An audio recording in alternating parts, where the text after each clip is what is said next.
Hey guys, tonight we're slipping into sandals and stepping quietly into a shadowy corner of ancient Greece, a place of soft torchlight, cracked marble, and echoing whispers. You're standing at the entrance to a ruin that doesn't appear on many maps. There's no grand temple here, no statues looming 10 feet tall, just a moss covered stone, a small, broken altar, and an eerie sense that someone or something is listening. You reach out to brush the ivy aside, and there, almost hidden in the weather-worn stone, are the faintest letters. Not Zeus, not Apollo, not even Dionysus, bless his fermented little heart.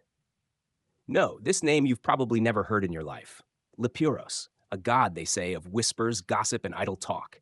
A deity so obscure he might as well have been invented by your nosy neighbor who always just happened to overhear. So, before you get comfortable, take a moment to like the video and subscribe, but only if you genuinely enjoy what I do here.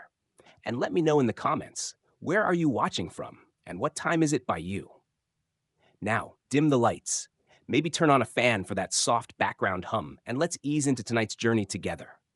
Your fingers trail across the worn inscription, and a gust of wind curls through the air like a sigh.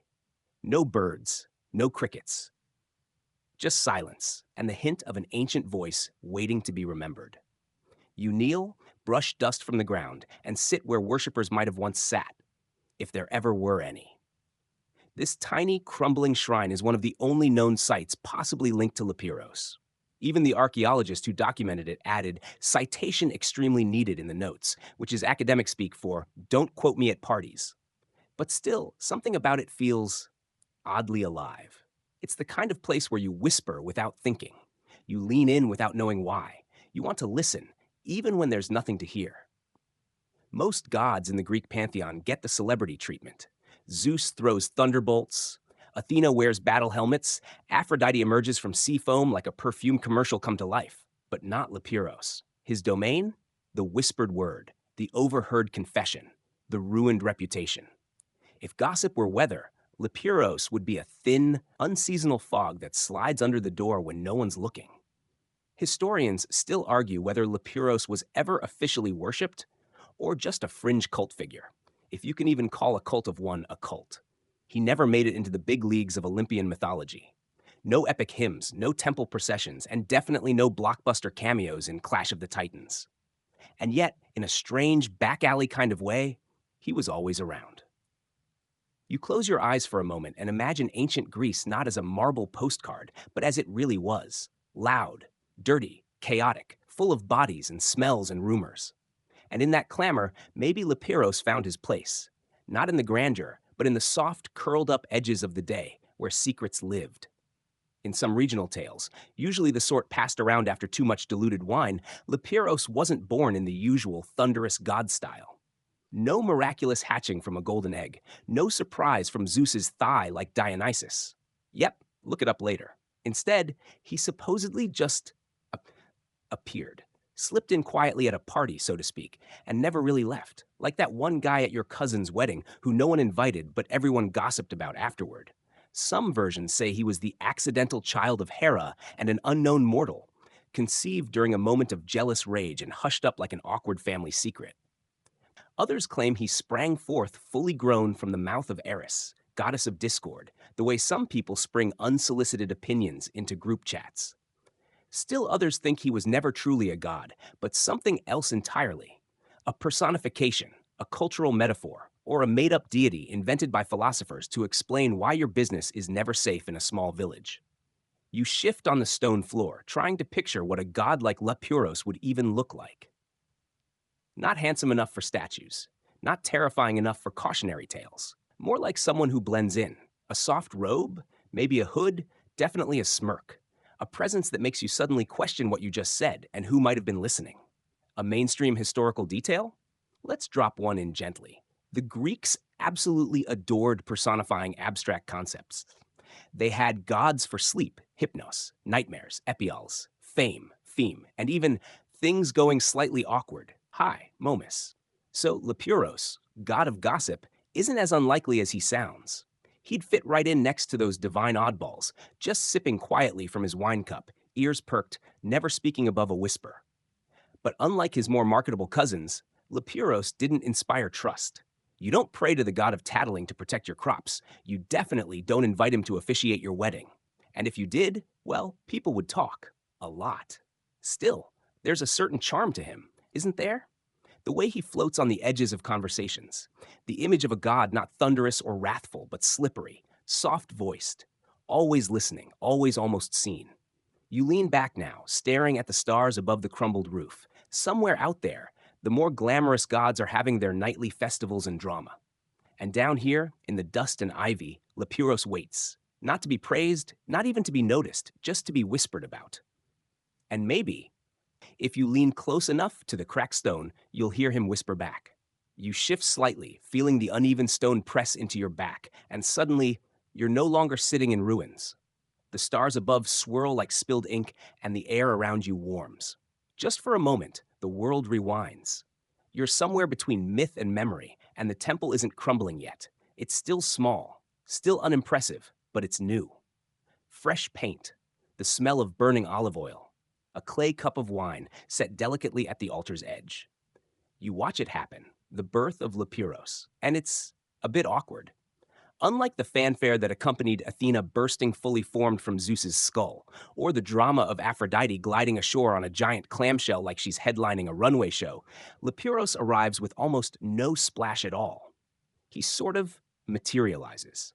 One version of the story has him born during a moment of divine oversight, like someone in Olympus accidentally checked the miscellaneous box while designing a god. He's not given thunder or war or wine or wisdom, no celestial responsibilities.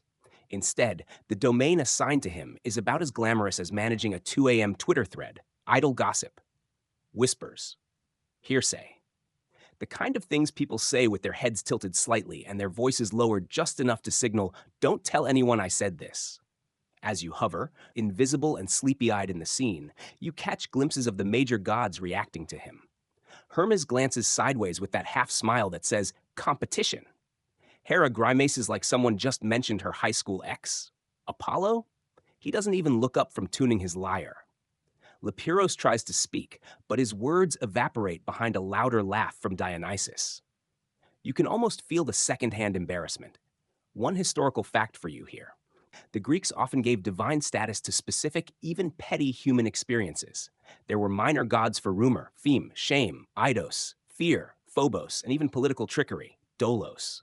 So it's not that Lepuros wouldn't fit, it's just that his birth was inconvenient. If Olympus was a dinner party, he showed up during dessert with no RSVP. And the thing is, gossip? It's powerful. It shapes reputations, it fuels politics, it topples kings. But it's never pretty. Lepuros is born from that same murky space. Some say from the breath of Eris, goddess of strife, when she wasn't busy starting the Trojan War. Others whisper he was a side effect of a cursed oracle, a voice given shape and sentience. One even fringier story, likely cooked up in the smoky corners of a late-night symposium, suggests he was originally a mortal, cursed to divine immortality after spreading a slanderous lie about a Spartan queen and a goat. Yes, that kind of goat. Historians still argue whether Lepuros was ever officially recognized by name, or if he was just a regional offshoot of another deity.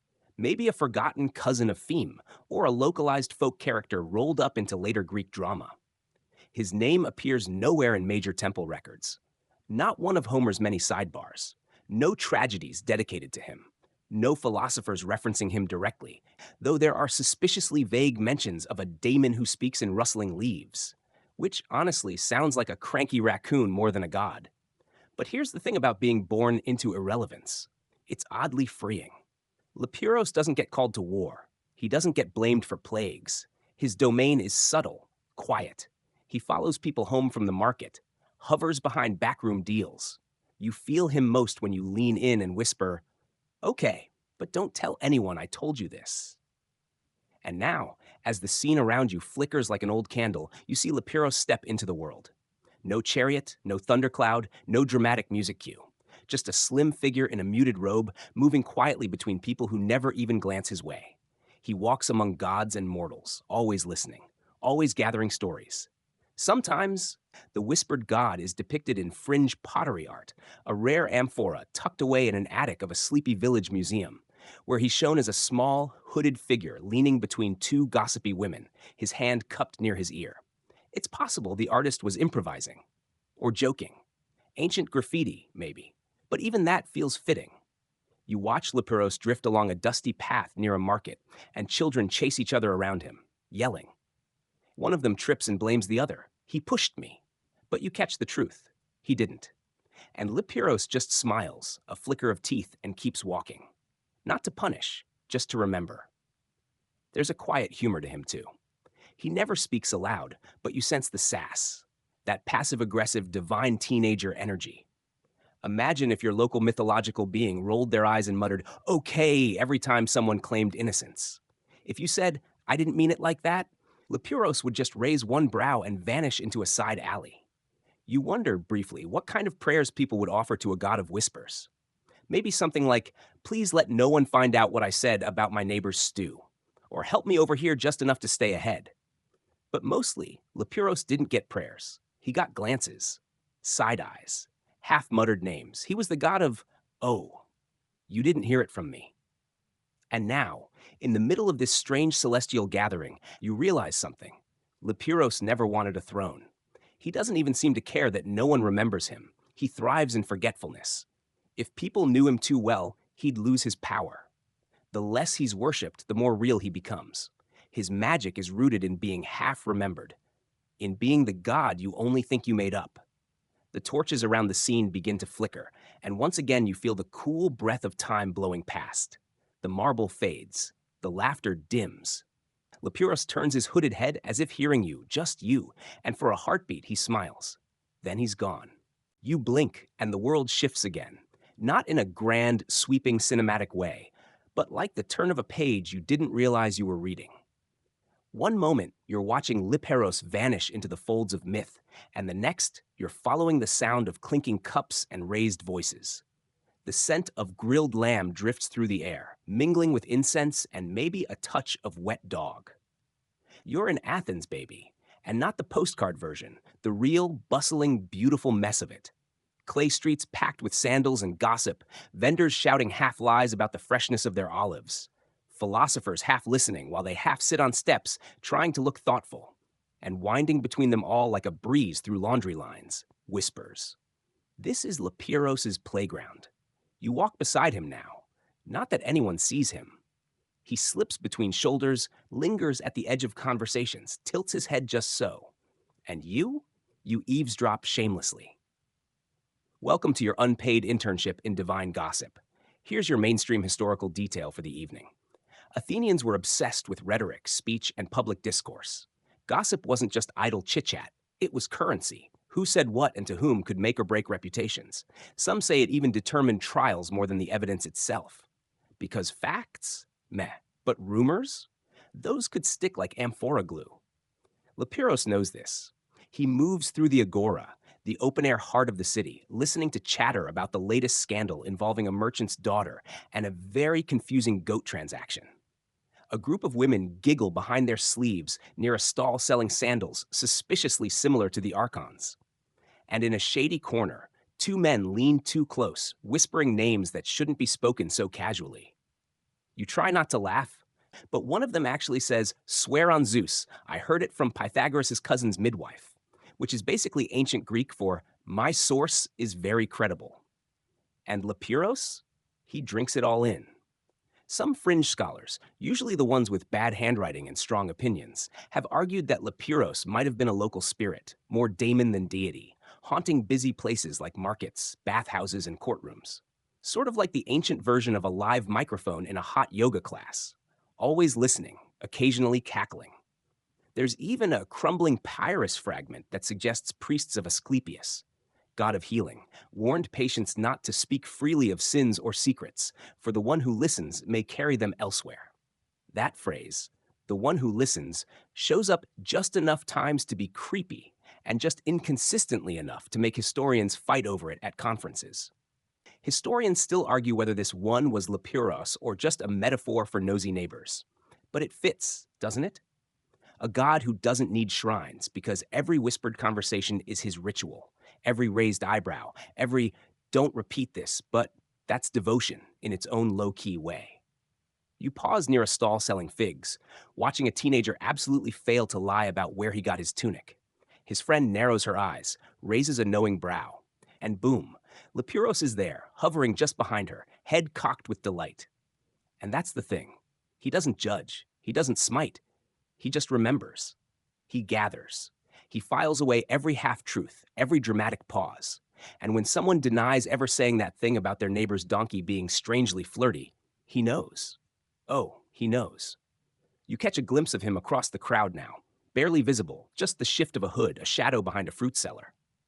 He leans toward two older men arguing about taxes, not because he cares, but because one of them just muttered something spicy under his breath about the magistrate's love life. And Lepuros, he lives for that.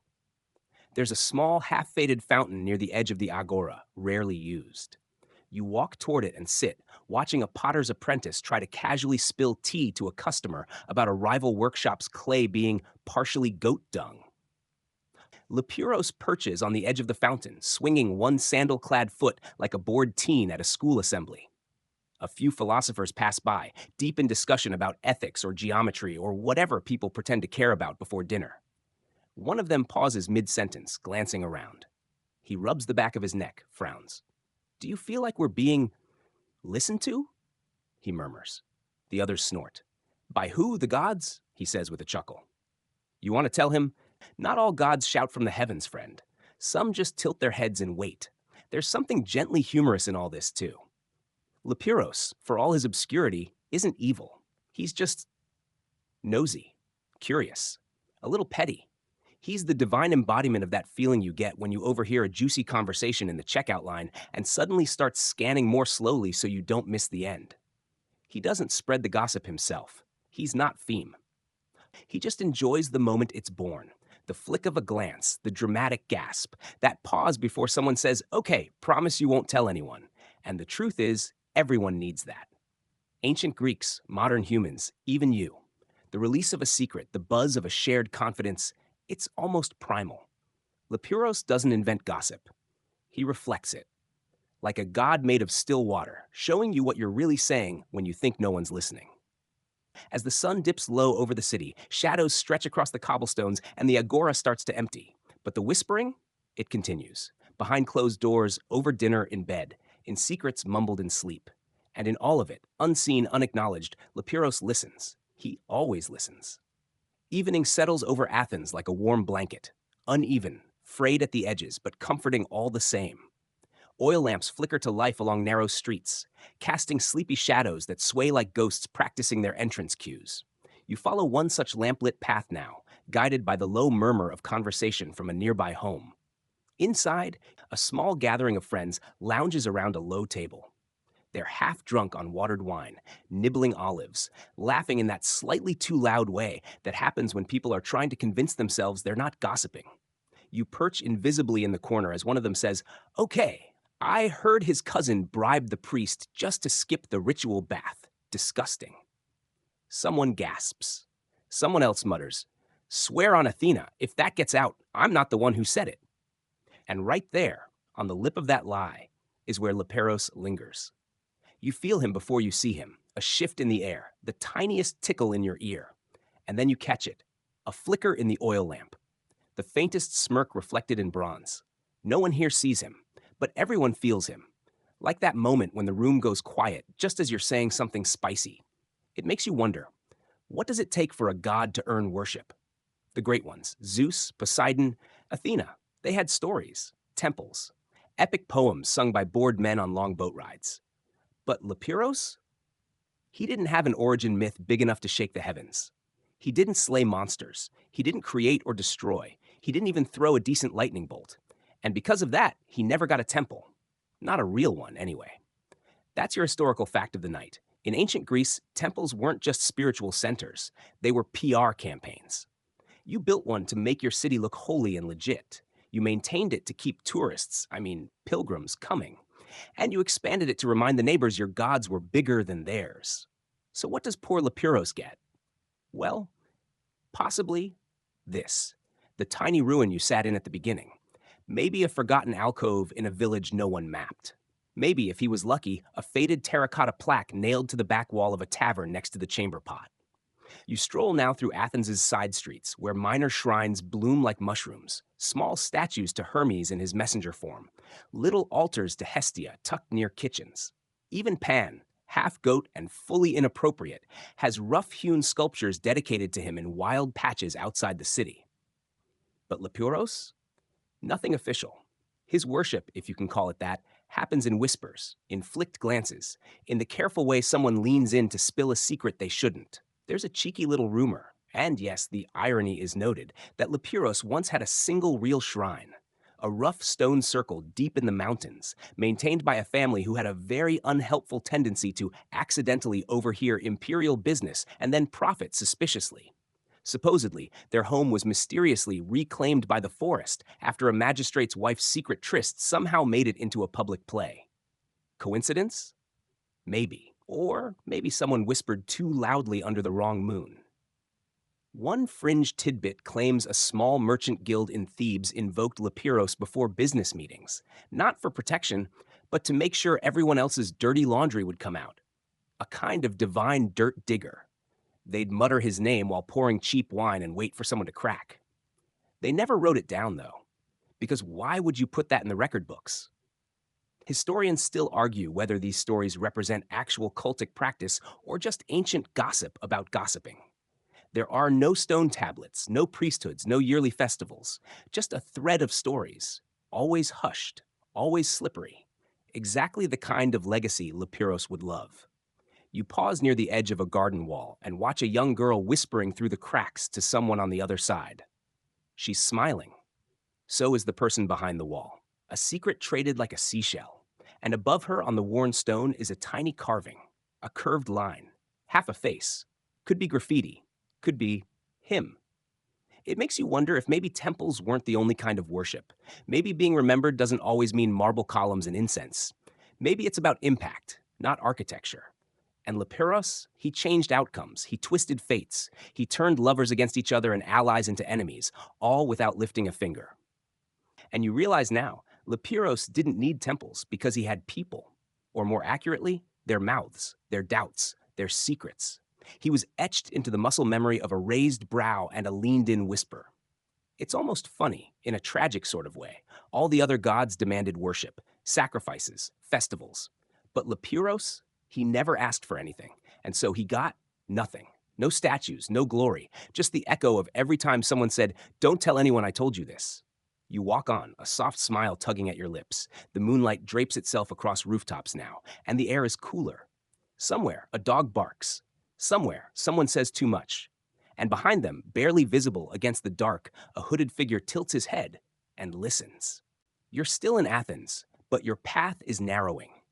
Cobblestones give way to dust, the flickering glow of lamps replaced by moonlight puddling on uneven ground. You're leaving the center now, stepping into the quiet fringes of the city, where half-built walls lean against each other like old men gossiping on a bench. You've come looking for a face, because surely, somewhere in all the artifacts, frescoes, statues, and ceramics left behind by the ancient Greeks, someone must have captured what Lepuros looked like. Right? Well, good luck.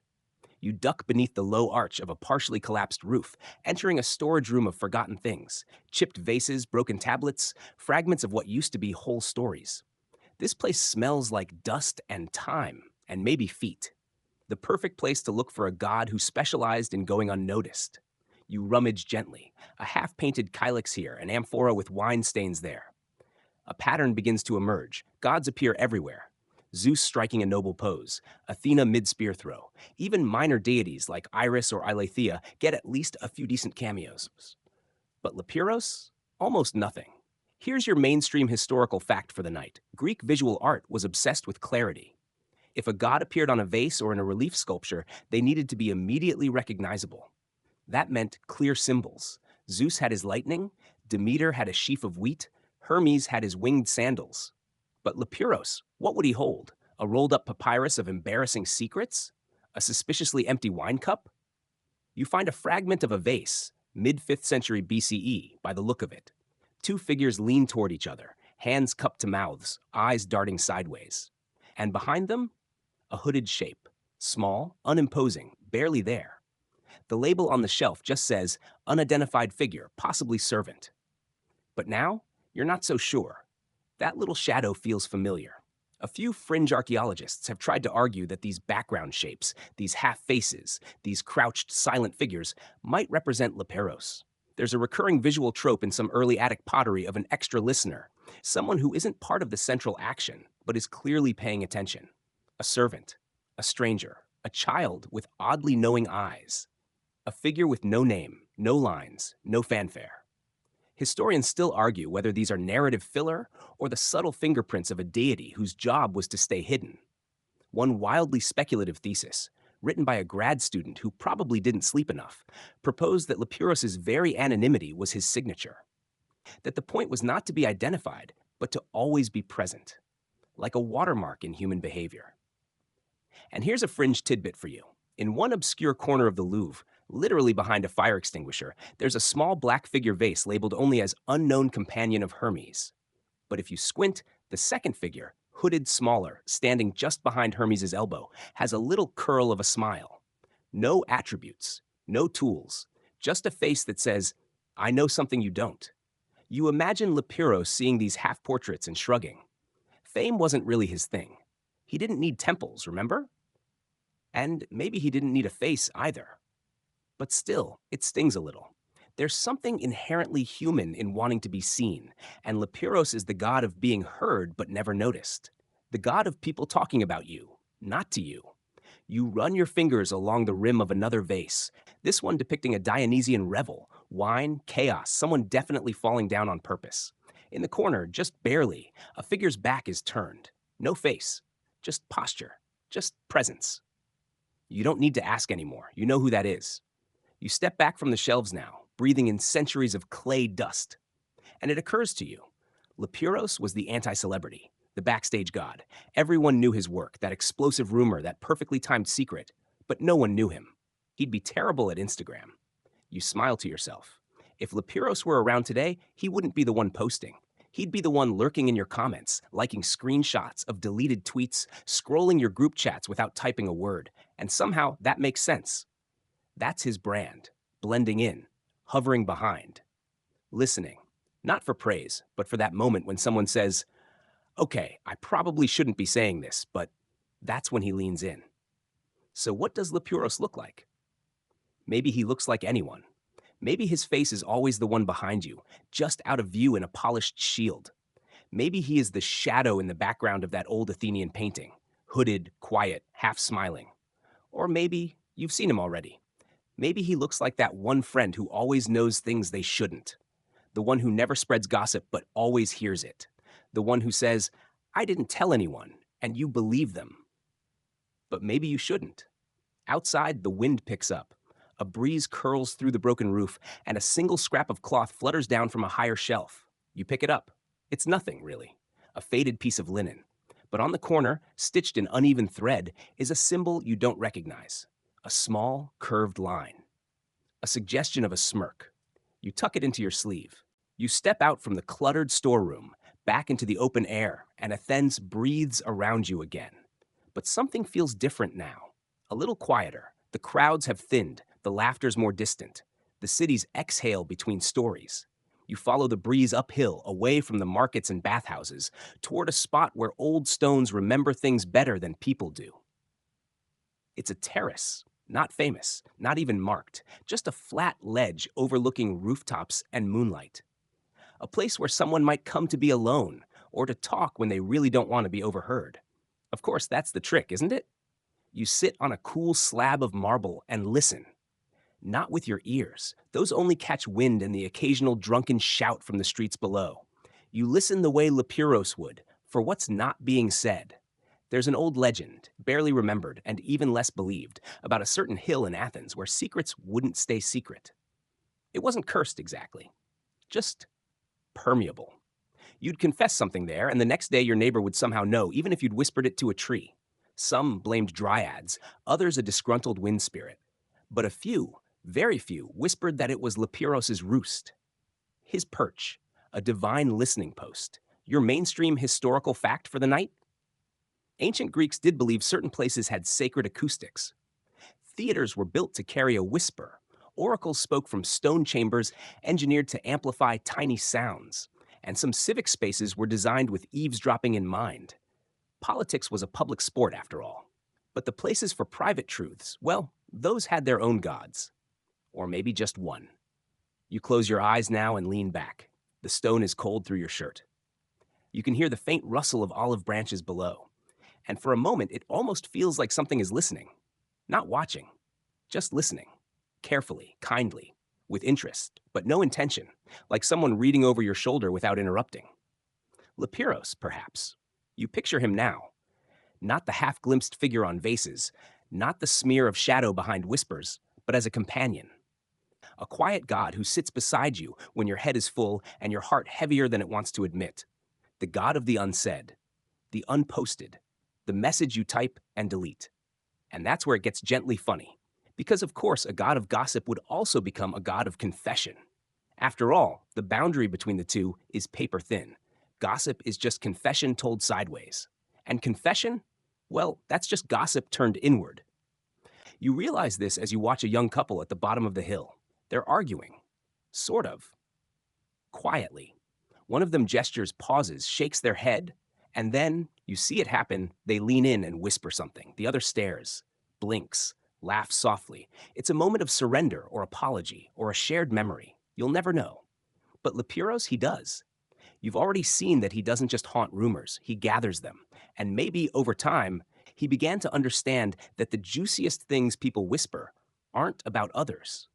They're about themselves, their regrets, their failures, their little moments of shame or softness they can't quite carry alone. There's a fringe theory floated by a bored dramatist in a surviving letter that Lepiros was invoked by ancient actors before they stepped on stage, not for voice projection, but to help them remember secrets that weren't theirs, to embody the weight of other people's whispers. The letter claims the best actors spoke with the ghost of the gossip god on their tongues. It's a poetic image, possibly nonsense, but it makes you smile. Historians still argue whether this notion of Lepiros as a confessional spirit was ever widespread or just a dreamy metaphor that snowballed over the centuries. Either way, you feel it. The sacred tension of what we choose to say and what we dare to keep inside. You imagine ancient Athenians trudging up to this hill with heads full of scandal, guilt, or longing, looking for somewhere to let it out. Not to be forgiven, just to be heard. And they'd whisper into the night, not to the gods of thunder or wine, but to someone smaller, someone quieter, someone who never judged, just nodded. Maybe you've done the same. Maybe there's a version of this hill in your own memory, a rooftop you used to climb, a parked car you cried in, a journal page never filled, the bathroom at a party where you stared at yourself and muttered something out loud just to hear how it sounded. Lepiros was there too.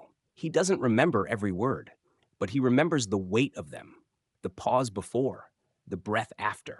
A breeze tickles the back of your neck. You shiver, not from fear, but from the hush of being noticed in silence. And then you hear it, not a voice, but a feeling. Like someone saying, "It's okay, I know."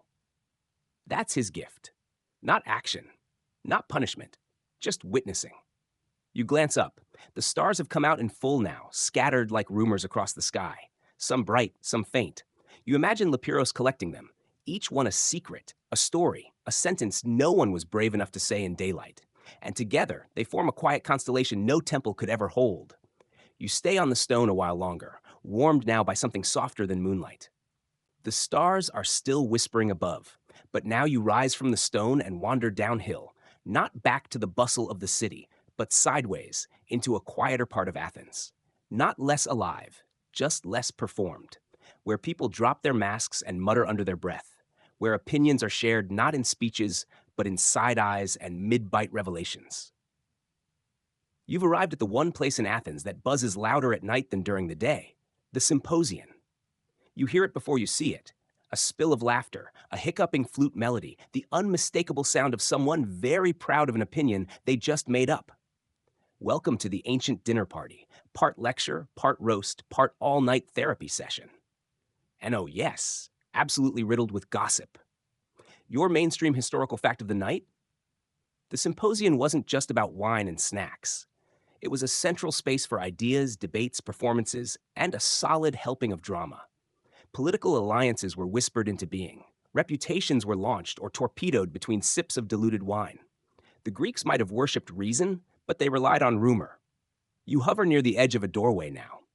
Inside, a group of men lounges on couches, one sandal off, hair tousled in that I'm smart and casual kind of way.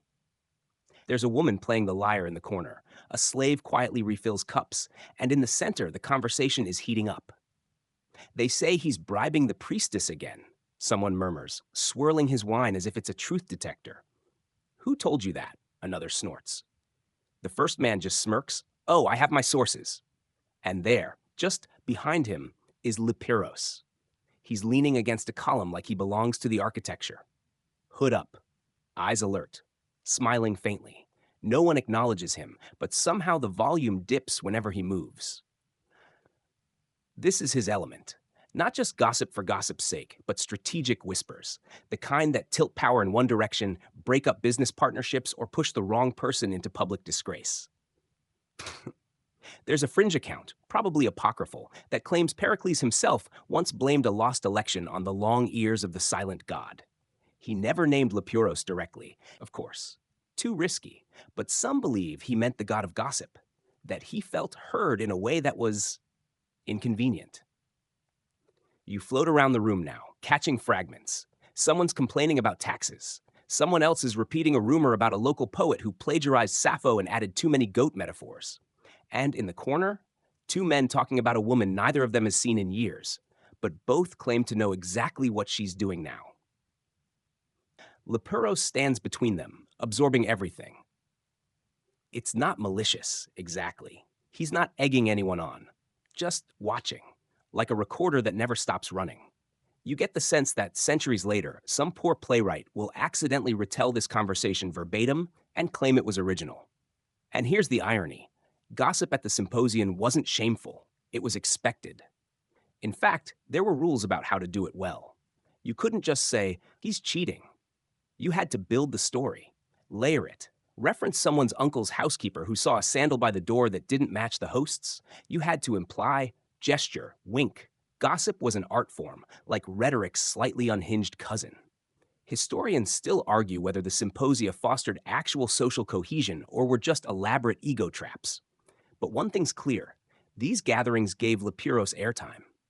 Not center stage, but just behind the curtain, prompting the actors, feeding the script. And not just with politics, the symposium was a place where personal gossip bloomed. Did you hear about Timon's son? No. What happened? He's joined the Pythagoreans. Apparently, he won't eat beans anymore, Q gasps. It was all delicious, and Lipiros was right there, soaking it in. But not everyone loved this. Some philosophers despised the whisper culture. Socrates, famously unfazed by most human nonsense, once called gossip the shade of truth cast by small men. Of course, someone later gossiped that Socrates actually loved gossip, just pretended to hate it. Naturally, we can't confirm. One lesser-known thinker, Amphicrates of Salamis, who wrote 2.5 plays no one ever staged, actually penned a bitter little rant about Lipiros. He called him the ghost who peels masks with nothing but breath. It's not meant as a compliment, but it might be the most accurate thing ever written about the god. Because that's what Lipiros does, isn't it? He peels, he reveals, slowly, subtly. He listens until people stop lying to themselves. Or, more often, until they lie so well it circles back to the truth. You walk past the couches now, moving unseen between debates and toasts. And as you near the exit, you hear one last voice say, "You know, I probably shouldn't say this here." And that's when you see Lipiros lean in, not to interrupt, not to judge, but to welcome the story in like an old friend arriving late to the party. Outside, the night feels thicker somehow. Not heavy, just full, brimming with stories that aren't quite finished yet. And behind you, somewhere inside, the whispering continues. You slip away from the symposium like a breath exiting a room, quietly, without fanfare. The doors close behind you, but the murmur stays with you, tucked in your chest like leftover laughter. The streets are emptier now. Athens is falling asleep, its flame-lit windows blinking out one by one. But your path continues, this time toward a place many Athenians feared, avoided. or gossiped about constantly. You're heading for the courts, and not just any court, the Areopagus, the rocky outcrop where once upon a time murder trials were heard by moonlight, under the judgment of fellow citizens who often cared more about reputation than hard evidence. This was where truth and rumor wrestled in public, and sometimes rumor won. You climb the slope slowly. The rock is slick in places, weathered by centuries of sandals, accusations, and dramatic exits. You imagine Lepiros walking here often, not because he had business, he was the business. Every courtroom murmur, every courtroom glare, every sideways glance between accuser and accused, those were his hymns. Here's your mainstream historical fact for tonight. In Athens, trials were decided not by professional judges, but by jurors, often hundreds of them, chosen by lottery. They were ordinary citizens, which meant justice could hinge on who had the better story, the better gossip, or the most convincing rumors floating around the agora the week before.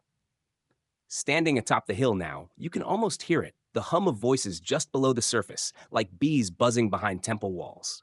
And just over there, see that patch of darker stone? That's where speeches were delivered. Not dry legal briefs, but wild, persuasive performances. Athenian orators were part lawyer, part poet, part manipulator. They'd lean on gossip like it was sacred truth. My opponent is known to bribe officials, one might say, without offering proof. Or I heard from a trusted neighbor that his slaves speak of cruelty. And that could turn a trial. And Lepiros, he'd be there, always behind the speaker, never speaking. Sometimes you imagine he might even nudge a word loose, just a little. A whispered nudge in the orator's mind. Say the thing, the juicy thing, they'll believe it. And the speaker would, of course, oblige. Because what's justice when weighed against the thrill of a gasp? A fringe account found scrawled in the margins of a law student's wax tablet claims that a notorious Athenian prosecutor once swore he felt the cold breath of the whispering god at every trial. The phrase appears more than once, usually dismissed by scholars as poetic metaphor. But you have to wonder. That's a strange thing to repeat unless you really believed someone was listening. Historians still argue whether this attribution of Lepiros to the legal sphere was a later Roman development, blending Greek myth with personified justice. But if you've been paying attention, you know better. Gossip doesn't belong to any one time. It simply finds the places where it matters most, and few places hold as much power as a courtroom. You crouch near the edge of the stone now, tracing a groove worn smooth by time. Imagine the accused standing here, sweat glistening, glancing nervously at 500 pairs of eyes. Not all of them curious. Some already convinced. And why? Because someone whispered something, somewhere, days ago. You look to your left, and there he is again. Not cloaked now, but in a plain chiton, indistinguishable from any Athenian observer. He watches the phantom trial with a neutral expression. Not enjoying it, not judging, just remembering. You realize that's the spine of his godhood, memory without preference. He doesn't decide what's true. He just preserves what was said, how it was said, and who was in the room when it was said. That makes him powerful, and maybe a little dangerous. Not because he spreads lies, but because he records the uncomfortable truths that follow them around. And here's the cheeky part. Lepiros never punishes. He doesn't curse you for lying. He just lets the lie sit out in the open where it starts to smell. You walk the length of the rocky platform now, imagining the echoes of 1,000 accusations, theft, adultery, treason, most of them probably messy, some possibly true, and woven into all of it, the invisible thread of gossip pulling the verdict toward one side or the other. You stop near a jagged edge overlooking the city. It's quiet now. No judges, no cries of guilty, just wind and night and the distant bark of a dog who definitely heard something you didn't. And behind you, Lepiros vanishes again, slips away like a rumor past its prime, still dangerous but quieter now. You sit on the stone, tracing the cracks beneath your fingertips. And you wonder, how many lives changed here not because of facts, but because of whispers? The court fades behind you, like a bad dream you half remember after waking. You descend the Areopagus slowly, feet careful on the time-smooth stone. The night air feels thicker now, like the world itself is holding its breath, waiting to see what story gets told next. You turn left at a fork in the path. leaving behind the drama and judgment of law for something even older, quieter, and arguably more sacred: the household. Because if gossip is the bloodstream of society, then the home is the heart. And within its walls, the whispers are softer, but sharper, closer to the bone. You're headed now into the courtyards and kitchens of everyday Athenians. Not the marble and gold grandeur of temple priests or politicians, but the soot-smudged hearths where people live and complain and worry and naturally gossip about their neighbors. You step through the open gate of a modest home, invisible as ever, and find yourself standing in a shadowed courtyard lit by the faint orange glow of a dying fire. A woman is grinding barley at the edge of the room. A child sleeps on a folded blanket. And in the corner, two older women lean in toward one another, voices low, hands twitching like punctuation marks. He didn't even pay the dowry. Just took her, one says, voice sharp with disbelief. Oh, the nerve, her poor father. You know what that means. And there it is again, Lepiros's silent signature, curling in the air like incense that never quite dissipates. This is his true sanctuary. Not temples, not courts, but kitchens, bedrooms, garden paths, the soft spaces where people let their guards down and say what they really think. Your mainstream historical fact for tonight? In ancient Athens, households oikoi were deeply private but also deeply political. A family's honor could be elevated or destroyed by reputation alone. Women rarely participated in public life, but their influence was undeniable inside the home, especially through the complex web of social information they exchanged. Because let's be clear, women were elite-level gossip strategists. Not just for fun, though it was fun, but for protection, for survival, for matchmaking, peacemaking, and occasionally spectacular vendettas involving olive oil theft and suspected curses. You drift closer to the two women, trying not to laugh as one of them dramatically mimes the swagger of a young man she clearly dislikes. He walks like he's already won the Olympics, she scoffs. The other woman giggles and bites into a fig. Well, his mother's been saying he's training with the Spartans, but I heard he's afraid of chickens. They laugh together, quiet, delighted. Leperos isn't in the corner anymore. He's between them now, an invisible third presence in their dialogue. Not guiding, just listening, keeping score.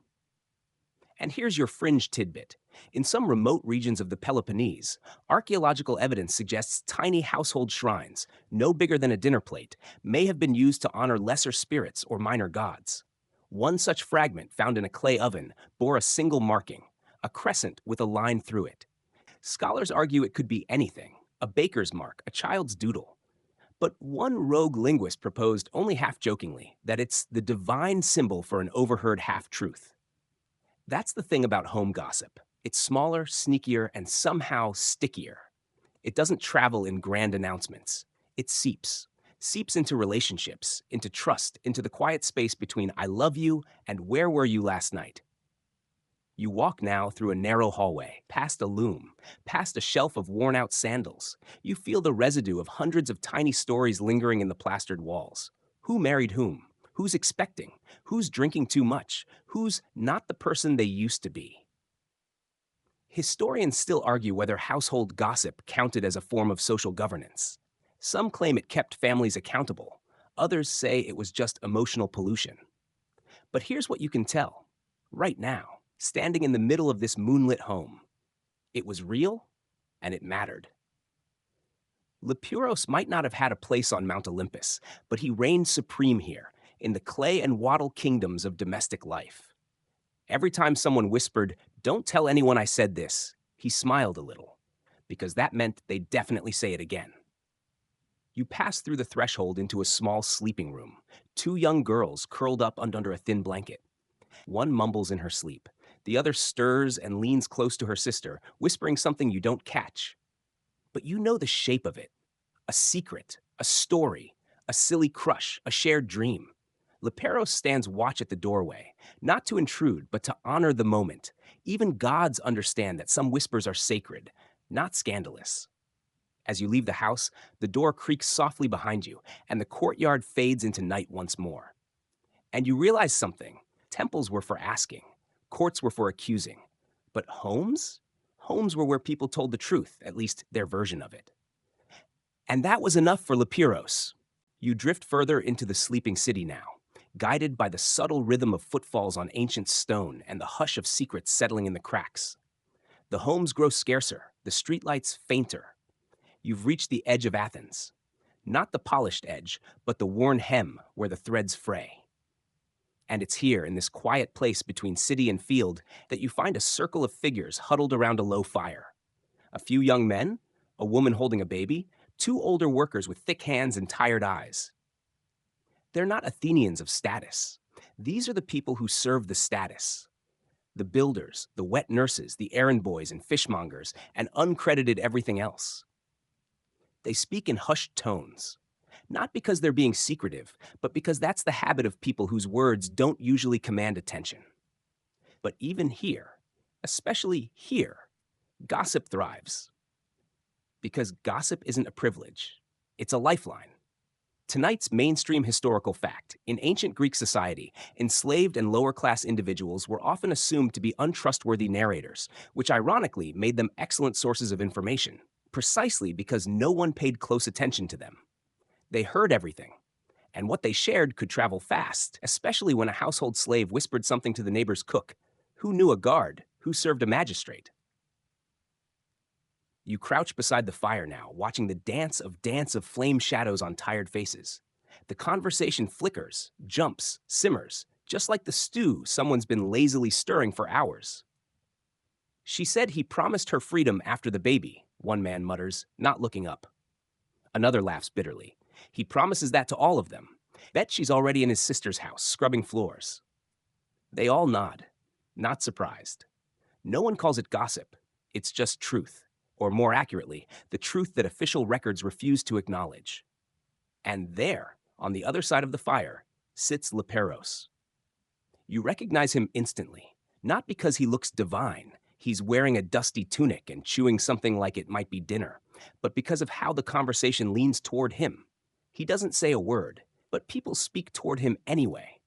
The way you speak into a cup to check your voice, or into a well, just to see what echoes back. You notice how he watches these exchanges with a kind of reverent curiosity, not like someone gathering dirt for blackmail, but like someone witnessing history that won't be written down. The story behind the story. The part the statues always leave out. Here's your fringe tidbit. A scrap of graffiti uncovered in the Piraeus district reads, in messy script, "Only the gods and the bakers know the truth." Some scholars laugh it off. But one argued it was a nod to Lepiros, one of the only gods who moved freely across class lines, who heard the things whispered in bakeries before dawn and in wine cellars after dark. It makes sense. Lepiros doesn't require marble temples because his church is anywhere someone lowers their voice. And nowhere is that more common than in places where power is absent, where words are the only defense against injustice. Historians still argue whether the so-called gossip networks of the lower classes played a significant role in political shifts. There are theories that certain riots or reforms were quietly fueled by what servants and laborers knew and shared. But since no official transcript exists, most scholars are left guessing. Not Lepiros, though. He was there, and he remembers. You shift a little closer to the fire and watch as the woman with the baby speaks now. Her voice is soft, but not timid. She's lying about who the father is. He's not a sailor. He's rich. His brother owns the cart that delivers amphorae to the Acropolis. I saw him 3 times. There's a long pause. No one argues. No one laughs. They just know she's right. And somewhere behind her words, you feel the hum of something larger. Not just petty scandal, but the machinery of injustice. The quiet way that lives are shaped by who gets believed and who doesn't. Lepiros knows this well. He doesn't deal in facts. He deals in memory. Social memory. Whispered history.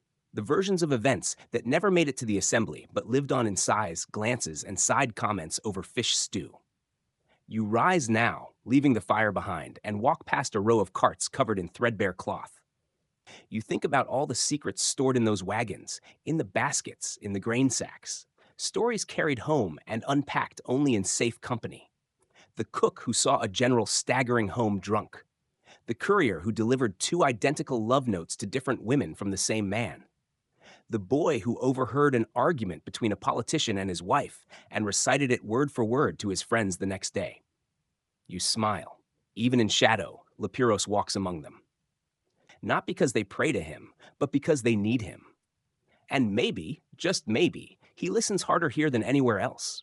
Because the stories whispered here, they're the ones that don't usually get told. You leave the workers behind, their firelight flickering like a tired heartbeat in the distance. Now the streets are nearly silent, except for the soft scrape of your sandals on stone and the occasional far-off hoot of an owl. Athena's bird, though even she seems to be asleep tonight. But not Liperos. He's always awake when others aren't. You follow a barely there path winding behind the agora, past the last shuttered stalls, past a wall etched with old half-scrubbed slogans, and into a space that feels oddly alive. Not sacred, not cursed, just unsettled. Welcome to the gossip graveyard. No, not an actual cemetery, but close. This is where stories come to almost die. The lost rumors, the overheard snippets that never got fully told. The juicy details that slipped between tongues and vanished into fog. A place built entirely from unfinished sentences. You step into an abandoned garden, overgrown, moonlit, a little too quiet. It once belonged to a minor official who fell from favor after a particularly unfortunate joke about a temple goat. Don't ask. Your mainstream historical fact?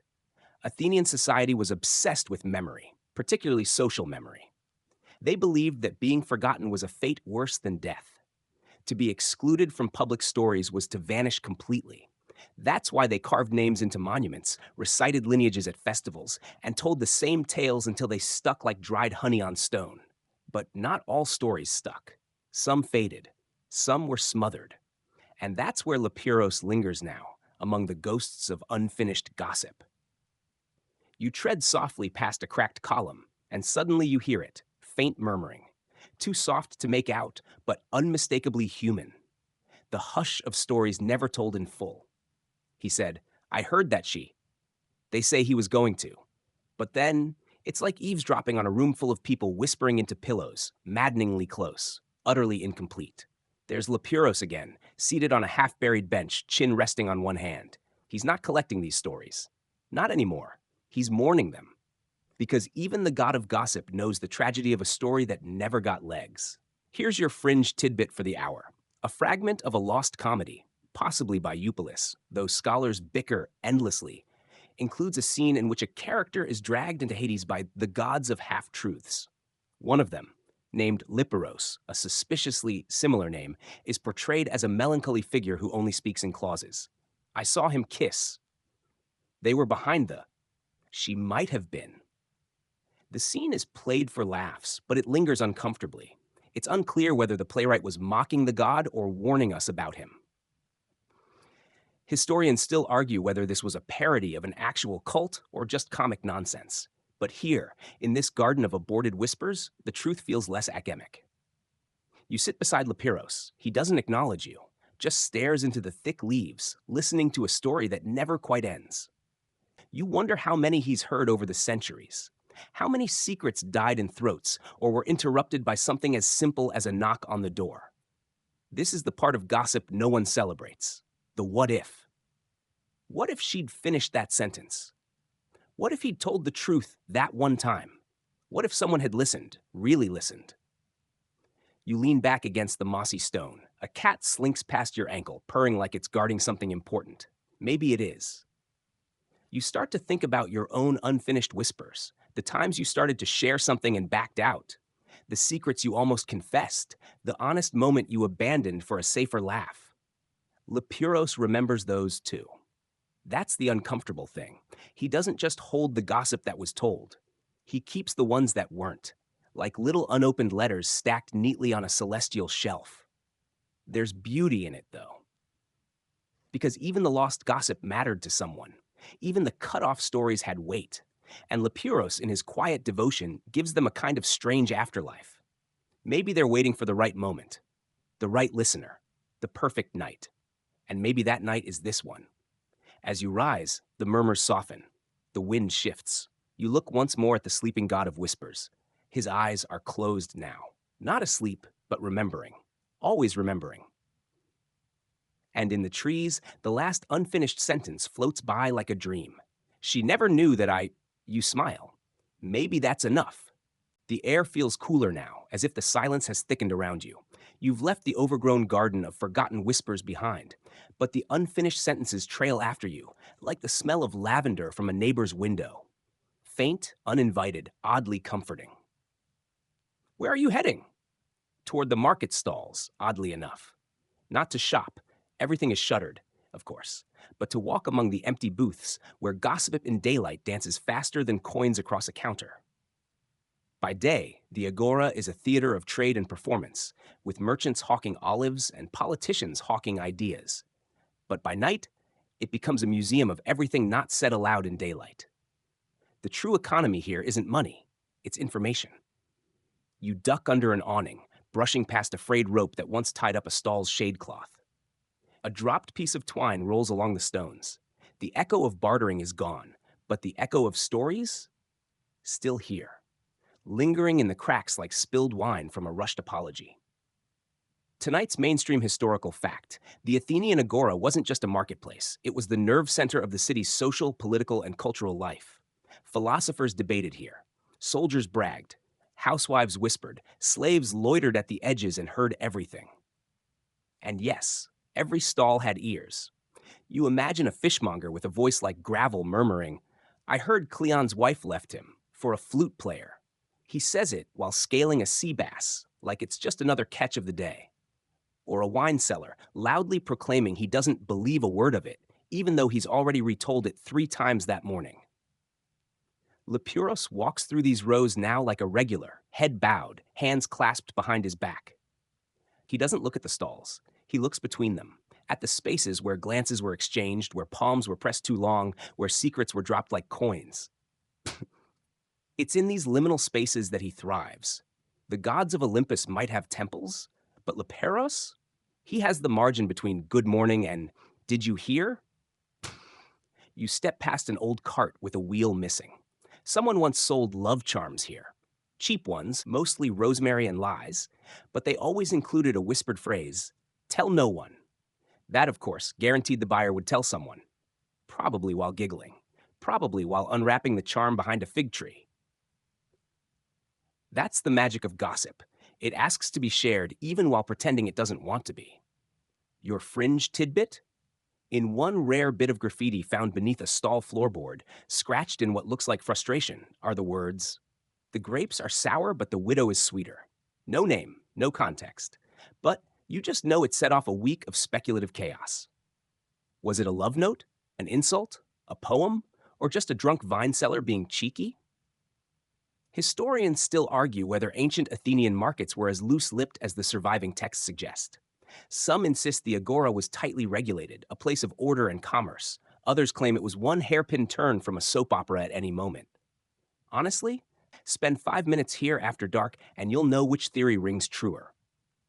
You pass the spot where Socrates used to stand. Yes, that Socrates, the original "so what's the real reason you think that" guy. He claimed to despise gossip, called it a waste of thought, but even he, especially he, knew its power. He once stopped a friend mid-gossip and asked if it passed the 3 tests. Is it true? Is it good? Is it useful? Legend says the story failed all 3. But another version claims he listened anyway, laughed, and then told it to Plato with embellishments. You decide which is more believable. At the far end of the agora, you find a column still faintly carved with the name of an unknown vendor. The top's chipped. Moss creeps across the base. Lepuros is standing next to it now, quiet. He touches the stone like someone revisiting a childhood home, not with nostalgia, just acknowledgement. Because here, in this marketplace of murmurs, he is most himself. He's not a god who demands sacrifice, no incense, no blood, just attention. He lives in the moment when 2 people pause their errands to lean closer and say, "Now don't repeat this, but..." He lives in that pause, the breath between the words. And then the words come, and he catches them like fireflies. As you walk on, the stalls seem to rearrange behind you, settling into their places like props after rehearsal. The agora sleeps again, but tomorrow, it would always does. You leave the agora behind, its empty stalls and untold secrets folding back into the night like actors bowing out quietly after the show. The city is utterly hushed now, like a theater between performances. Every breath of wind a soft prompt for the next act. And so, you turn toward the one place where gossip, of all things, isn't shared aloud, but sung. You're heading to the theater of Dionysus, to be precise. You reach it just as the moon tips over its stone seating like a lazy stage light. It's vast even in darkness, the tiered rows sweeping up and back like a wave frozen mid-crash. The stage is bare, no masks, no chorus, but the memory of voices is thick here. Shouts, songs, sobs, and yes, whispers. You sit near the front, the stone cool beneath you. You imagine a crowd packed into every seat, sweating in the sun, clutching bread and wine, leaning forward as tragedy unfolds. The actors wear masks, but the stories are all too human: jealousy, betrayal, ambition. The real drama isn't what's said on stage, it's what people say after. Your mainstream historical fact: Greek theater was intensely political and social. Playwrights like Aristophanes and Euripides weren't just entertainers. They were social commentators, weaving satire and scandal into every performance. If a politician had made a fool of himself, it was fair game for comedy. If a goddess was worshipped a little too passionately by someone important, you bet it made the script. People came for catharsis, sure, but they stayed for the gossip. Lepuros walks the stage now. He doesn't perform, but he's there, brushing the edge of the skene, where actors once whispered last-minute changes or panicked about their lines. He lingers in the wings, where the gossip flowed thicker than the blood of any tragic hero. And here's your fringe tidbit. A lesser-known playwright named Phrenichides once wrote a play so full of coded gossip about Athenian officials that it was banned after one performance. The script didn't survive, but the rumor about the ban? That became legend. Some say Lepiros whispered key lines into Phrenichides' ear during rehearsal. Others claim Lepiros took the play for himself afterward, hiding it in some celestial archive labeled too spicy for Earth. You look out from the stage now, imagining the sea of faces watching. Some bored, some captivated, some nudging their friends to say, "That's totally about Themistocles' wife, right?" Historians still argue whether Greek audiences always understood the subtext in these plays. Were they picking up on the digs, the scandals, or just enjoying the drama? It's hard to say, but here's what's clear. The theater was both a mirror and a magnifier of Athenian society. It reflected their fears and flaws, but bigger, louder, and in better sandals. You picture a chorus now, masked and moving in rhythm, chanting about fate and doom, but also slipping in a line like, "And then she was seen at the baths, twice." The crowd gasps. They know who that's about. And Lepiros? He hums along. Because gossip, like theater, is performance. And performance, like gossip, only works when someone's watching. You walk across the orchestra, the circular space where the chorus danced, and pause by the altar of Dionysus, who once presided over it all. God of wine, madness, and art, and maybe, just maybe, a friend of Lepiros. You imagine their conversations. Dionysus with his chaotic laughter, Lepiros with his quiet smirk. "Did you hear what they said about you last night?" "Oh, absolutely. I started it." The stone beneath your feet still hums with energy, even after all these centuries. Theater may have gone quiet for the night, but the stories haven't stopped. In fact, one whispers through the breeze just now, brushing past your ear like breath. She clutched the dagger, not to kill, but to keep the lie safe. A good line, maybe from a lost play, or maybe something Lepiros remembers from a rehearsal that never made it to stage.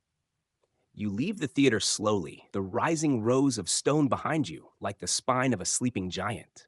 You don't look back, because you know it'll be full again soon, with stories loud and soft, real and ridiculous, and Lepiros will be waiting in the wings, as always. You step down from the theater and into the deeper hush of night. Not even the cicadas are bothering now. The city lies heavy in sleep, like a cat sprawled across the warm stone of its own myth. But not you. You keep walking. There's one last place to visit before the story curls in on itself like a page turning in the dark. You're headed to the shrines of the ignored, the nooks and crannies, the stone ledges, the understeps and cliffside niches where no grand rituals are held, no parades, no trumpets, just little offerings. olive pits, a bit of honey, a curl of wool, forgotten places for forgotten gods. And of course, this is where Lepuros feels most at home. You climb a slope behind the Acropolis, steep, uneven, a path so rarely used even the wind forgets how to whistle here. You pass a worn engraving of a woman's profile, barely visible anymore.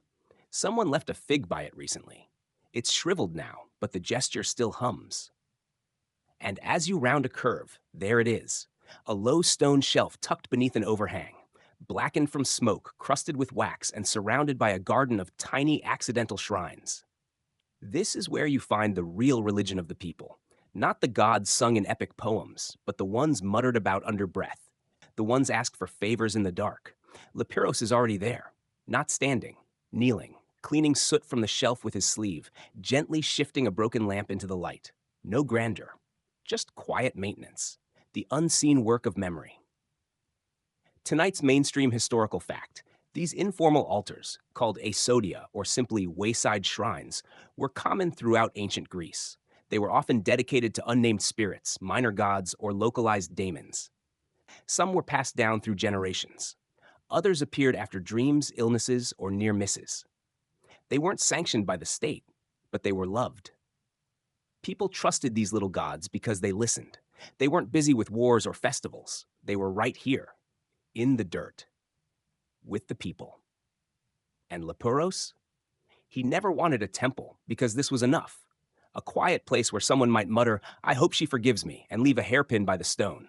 No rituals, no priests, just raw, unedited human feeling. You sit beside him now, watching the faint wind flicker the edge of a half-burned candle.